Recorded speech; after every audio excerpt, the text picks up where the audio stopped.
How do we replace things that you feel are punishment for a frame of nourishment? Because I think a lot of that is perspective. If for nothing else, do it so that you feel good about who you are, and so that you can hike, and so that you can run, and so that you can play sports if you want, and so that when you're at the barbecue and someone says, hey, you want to play volleyball, you don't have to say, no. Or so that when you're at the beach, you can take off your shirt and not feel bad about it. Check it out. Here we go.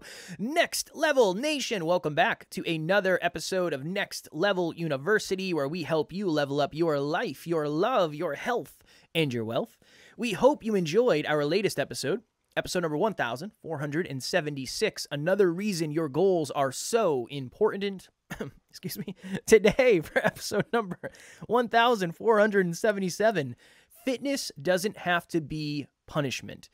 And I have fitness in quotations in the title because fitness might mean something different to you than it does to me, than it does to Alan, than it does to your mother, your sister, your uncle, your cousin, whatever. I don't necessarily want fitness to mean weight training or fitness to mean running or whatever it is. I want you to imagine two different people. One person, their alarm clock goes off, let's just say for the sake of the story, at 5 o'clock in the morning. And they're talking to themselves. They're in that, I just woke up days, but I don't want to get out of bed. And they say, I don't like the way I look, and I'm sick of feeling the way I feel, and I have to go. I know I have to go to the gym, and I have to do this. And I got to beat myself up, and I got to go, and I got to get through this, and whatever. I really want to see improvement.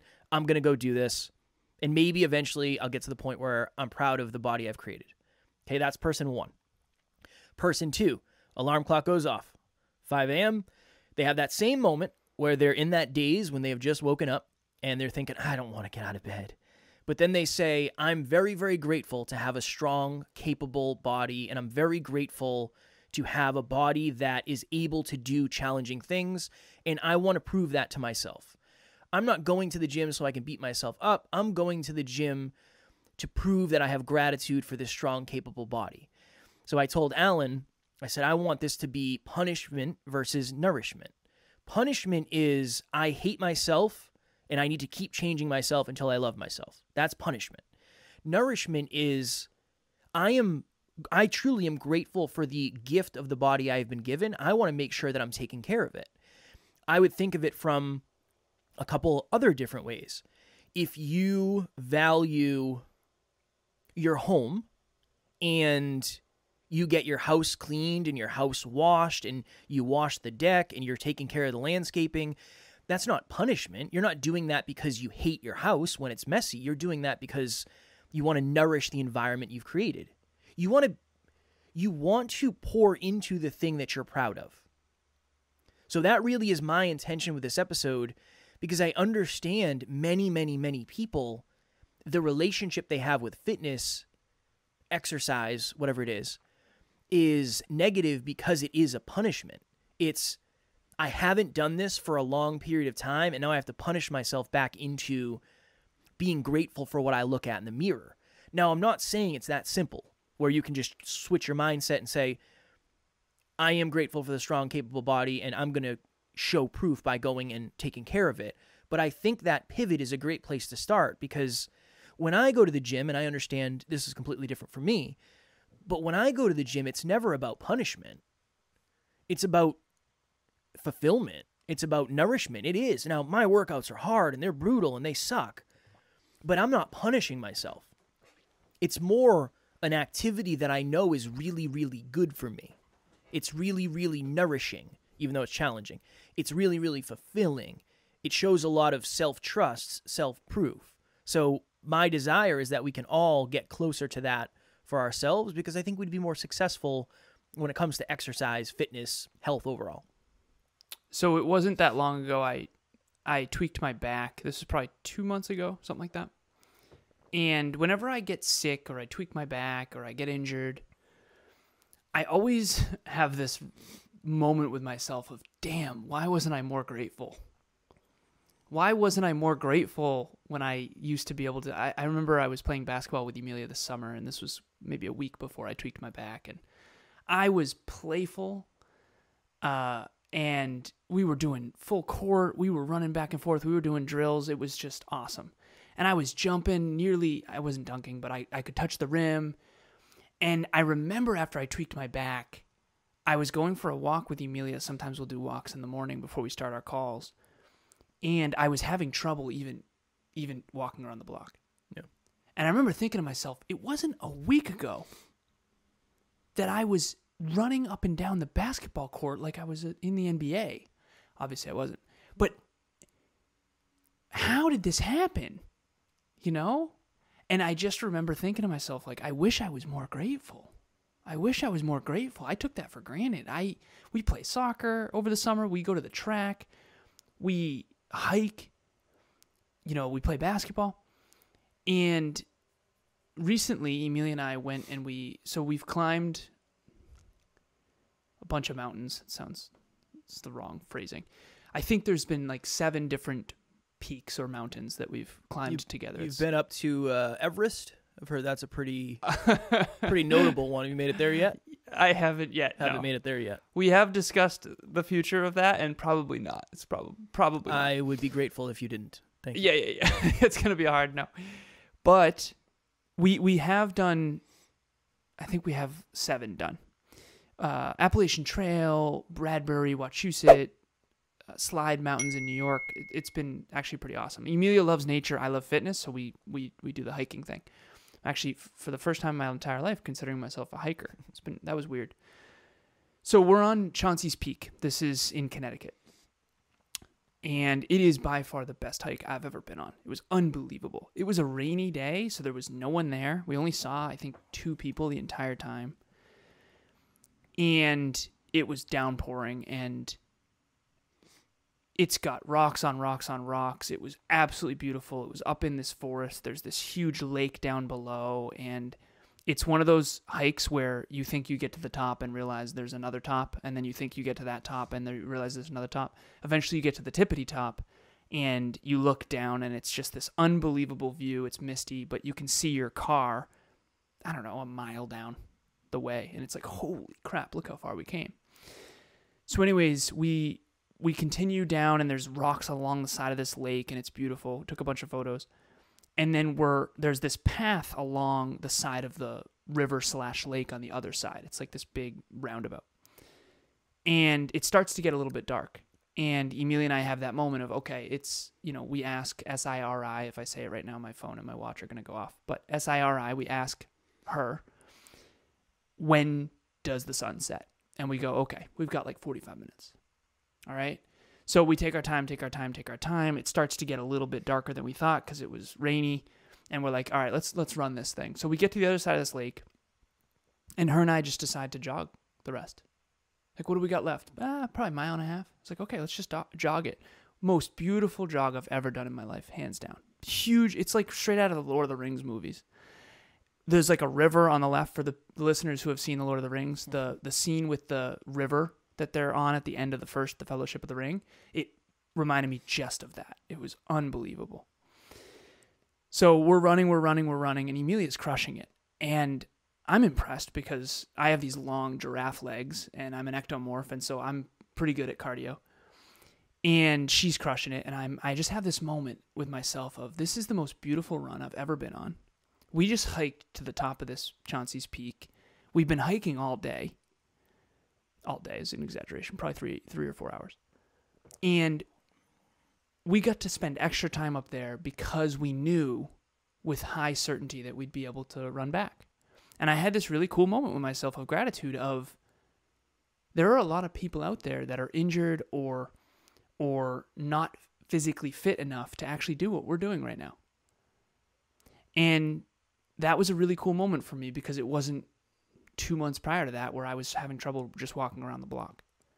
And I rehabbed my back. I've gotten rid of my posture pads. I have, I'm more conscious with how I sit, where I sit. I've been doing more mobility. So in a way, Emilia and I earned the ability to go and do that. Not everyone could get to the top of Chauncey's Peak. And it makes you appreciate it more. And so the lesson in that is that cliche quote of the toughest climbs lead to the best views. And you have to invest in your fitness if you want to be physically fit. But more importantly, not just be physically fit, and not just look good, that's great too, but to actually be able to do these things, because we were the only ones there during this downpour, probably partially because we're a little reckless. And then the other part of it is probably some people can't make it up while it's raining because it's a challenging hike. A while ago, I was having a conversation with one of my friends. This was years ago, when I say a while ago. And him and I got sucked into moving 4 or 5 people's heavy things. And I've said this to you before too. He said, "Oh man, this sucks. Like, why do we always get called when stuff has to get moved?" And I said, "Because we're very strong, man. That's why. Like, that's the reason. I know it sucks, but it's a result. It's an unfortunate reward of the results that we've been putting in. It really is what it is. People say like, yeah, we need to get this 600-pound bed moved. Who do you know? I know like 3 guys that can move it, or I know 3 people that can move it. Yeah, I'll call them up because I know they're strong. That I just wanted to connect that, because even to the ability to do something, sometimes we don't utilize it as much as we should. Sometimes we take that for granted, when it's like, if you can carry a ton of groceries in the house, I always say I will only take 1 trip. I do not care what it takes. I load my arms all the way up to the top and I carry the groceries in. But that's a result of me nourishing my body for so long. I think when we think of punishment, we usually connect it to resistance. So what is punishment? It means getting in trouble, or it means getting put down for doing something wrong. Or it means getting the rules held against you. When you're going and investing in your body, okay, let's do this. Is reading punishment? If you consider reading punishment, which I did for a long time, I will argue that you're probably not going to read as many books as... You won't read as many books that will serve you. You won't do the things necessary for growth. Do you think tracking finances is punishment? If so, you're probably not going to do it. You're not going to have a really good relationship with it. Mm-hmm. If you think being on a budget is punishment, that's going to be a real challenge. My name is Alex, and I am a professional videographer who runs a production company out of Halifax, Nova Scotia. The one thing that I love about working with Alan is that right away he was able to come in and set up a system for me that makes sure that I am taking charge of my time and I'm taking the actionable steps that I need in order to progress towards my goals on a day-to-day basis. When I get off the phone with him, I always find that I am energized and I am getting the most out of what I do with my time. One of the issues, Fudge was under the bed and he just popped his head out and came out from underneath the bed. He heard me talking. What's happening, Fudge? What's happening, Fudge? One of the challenging things about dieting is, in my mind, it feels like punishment at times. Mm-hmm. Because I can't have the things I want. Or I'm deciding I can't have the things I want. That does feel like punishment. There's a reason it's harder to do. But after the next 6 to 8 weeks and I go into a mass gaining cycle and I can eat way more food, that's not going to feel like punishment. Mm-hmm. But it might eventually, when you get to the end of it and you're eating a ton of food. Kev, one of my clients eats 6,500 a day. My goodness gracious. Yeah, he's 260 pounds, 6'4". So. See, there's part of me that would say, "Oh my goodness, I wish I could," but I've also no. I've also been for a weekend maybe. Yeah. But dude, I said that to him. I said, whenever you tell people that, yeah, I'm sure they probably like, "Oh my god, you. That's the best thing ever. You can eat like a whole pizza. You can eat 2 whole pizzas, and that's amazing." Trust me. I used to, when I was doing fitness bodybuilding shows, I used to have to eat a half dozen donuts first thing every morning in order to just hit my calories for the day. Yeah. And that actually was kind of awesome. But every day it just gets old. Yeah, and it's expensive. But anyways, side tangent. No. I would like to bring awareness to this thought. That really is my intention. My next level nugget would be, how do we replace things that you feel are punishment for a frame of nourishment? Because I think a lot of that is perspective. I love going to the gym But I think one of the reasons I love going to the gym is because every time I go to the gym, I visualize it as another building block. It's like, all right, that was a great workout. That's really good for me. That's really good for me. Having challenging conversations with Taryn, that's not a punishment. That's nourishing our relationship for the future. Is it the most comfortable thing in the world? No.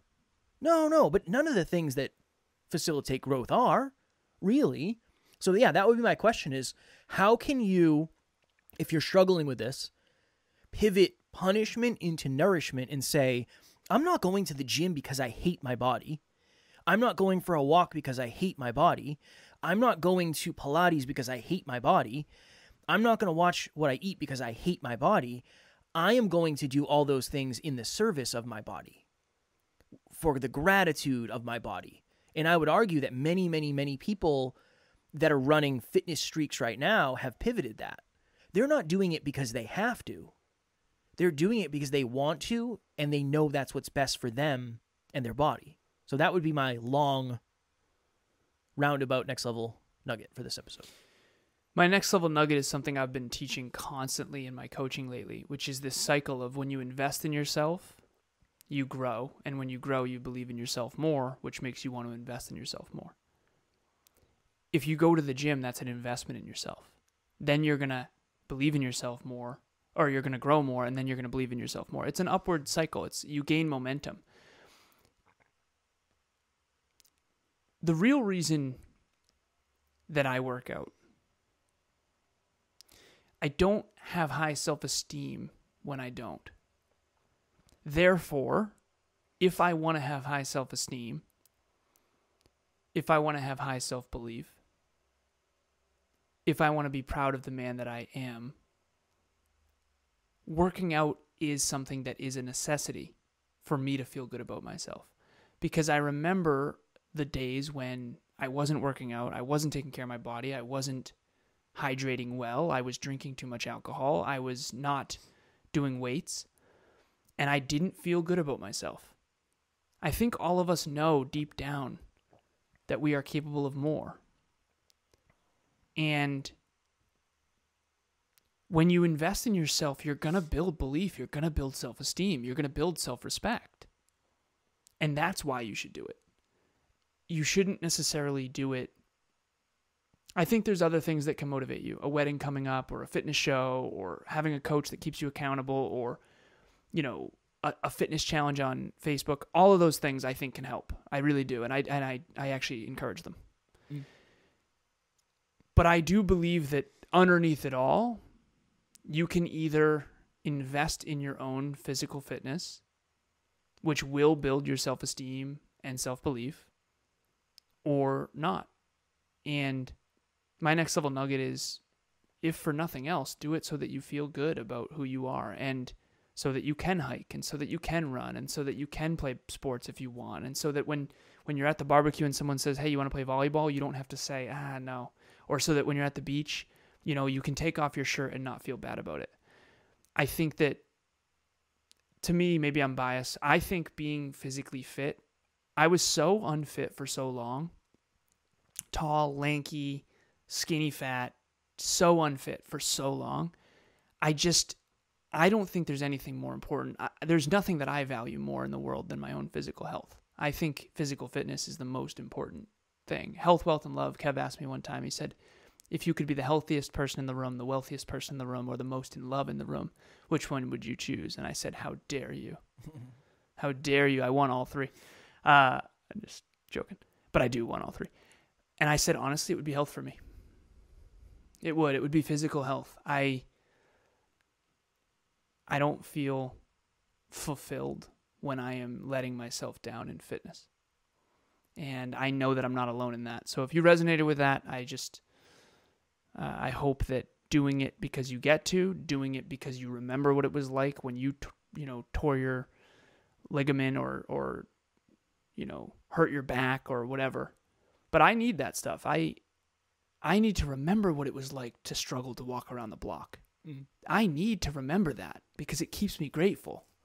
And I know if I get injured again or anything can happen, I want to look back and not say, why wasn't I more grateful? I want to say, I was so grateful for my physical body when I have it. Very last thing, I promise. I just watched the Friends reunion. And for those of you who are huge fans of that show, there are certain actors and actresses that were on that show that clearly didn't take their physical health as seriously as some of the other ones. And my recommendation, my next level nugget is 20 years from now, 25 years from now, 15 years from now, 10 years from now, are you going to look back and be grateful for how well you invested in your body? Or are you going to look back and wish that you were still young because you took it for granted? Powerful. And last thing I would add, because I want to make sure this is a balanced episode, just whatever end you're on, just try to work towards driving to 5. Because I know there's a lot of people out there that exercise to feel good, and that's great.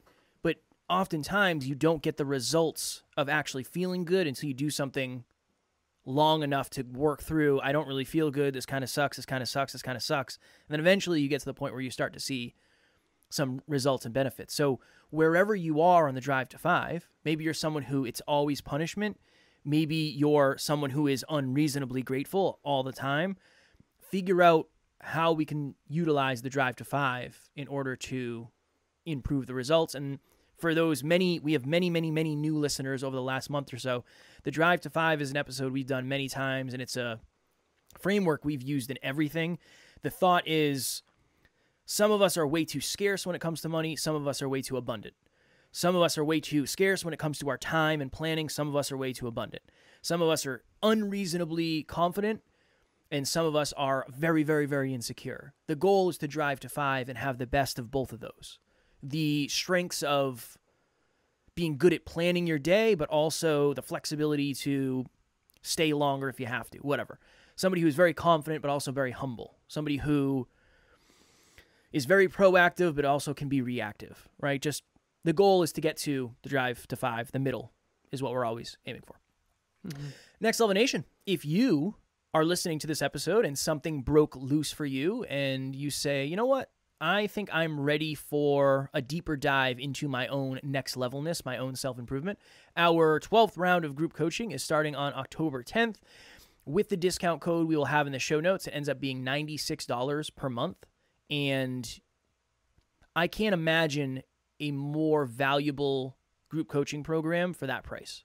We've put a lot of work into this. We've done it with 11 other amazing groups, so it's very polished at this point. But our goal is to add as much value to you as humanly possible, and there's a lot of things that come with group coaching. So the discount code is NLU Listener, all one word, NLU Listener.